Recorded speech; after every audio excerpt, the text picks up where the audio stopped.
जय श्री राधे भक्तों। भगवान श्री कृष्ण को माना जाता है पूर्णावतार, क्योंकि उनमें थी 16 कलाएं।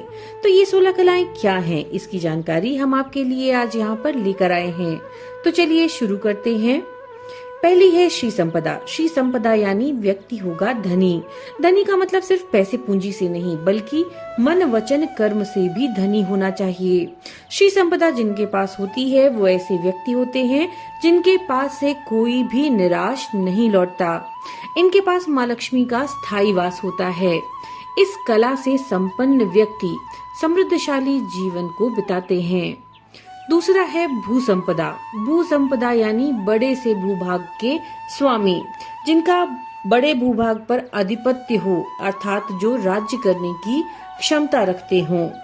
तीसरा है कीर्ति संपदा। कीर्ति संपदा यानी ख्याति प्रसिद्धि, देश दुनिया में जो प्रसिद्ध हो, लोगों के बीच लोकप्रिय हो और विश्वसनीय हो, जन कल्याण के कार्यों को करने के लिए हमेशा आगे रहते हों।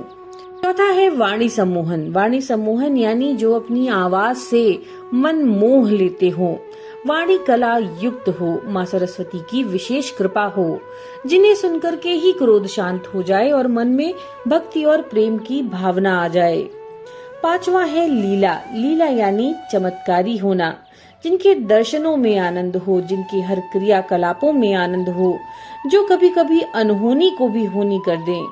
ऐसे लोगों के जीवन में बहुत सारी लीलाएं होती हैं और ऐसे व्यक्ति जीवन को भगवान का दिया हुआ प्रसाद समझकर उसे ग्रहण करते हैं।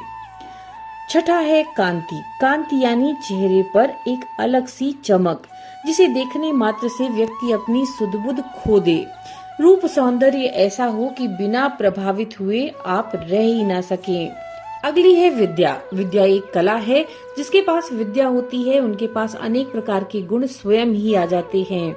विद्या संपन्न व्यक्ति वेदों का ज्ञाता, संगीत कला का मर्मज्ञ, युद्ध कला में पारंगत, राजनीति और कूटनीति में माहिर होते हैं। अगला है विमला। विमला यानी छल कपट, भेदभाव से रहित, निष्पक्ष, जिसके मन में किसी भी प्रकार का मैल ना हो, कोई दोष ना हो, आचार विचार व्यवहार से पूरी तरह से निर्मल हो।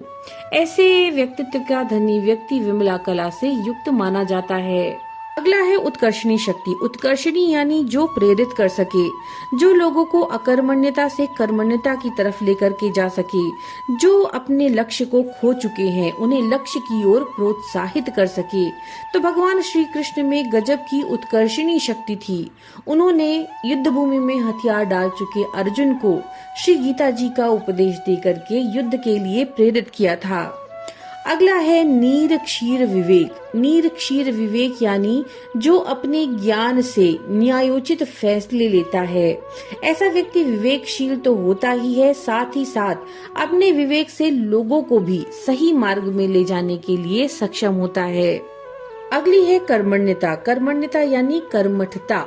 कर्मठता यानी जो लक्ष्य प्राप्ति के लिए सदैव लगा हुआ होता है, अपने कार्यों को अपने विवेक की सहायता से तत्परता के साथ पूरा करता है और सिर्फ उपदेश नहीं देता बल्कि स्वयं भी कर्मठ होता है। अगली है योग शक्ति। योग एक कला है। योग आध्यात्मिक अर्थ अगर हम इसका देखें तो आत्मा को परमात्मा से जोड़ने की क्रिया है। ऐसे व्यक्ति बहुत आकर्षक होते हैं और अपनी इस कला से वे दूसरों के मन पर राज करते हैं।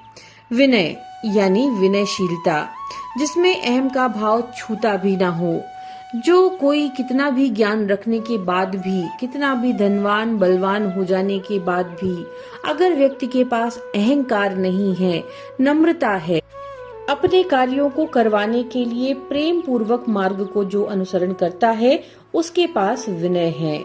सत्य धारणा। सत्य का मार्ग धारण करने वाले व्यक्ति के पास सत्य धारणा नामक कला होती है।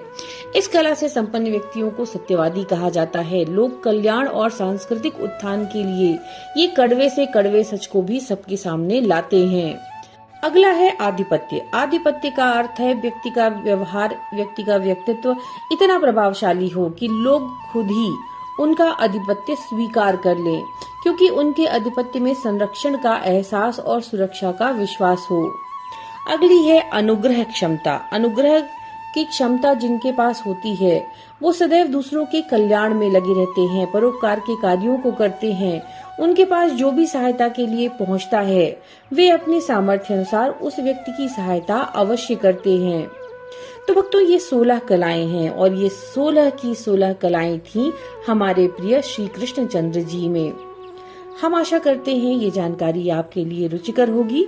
नमो नारायण।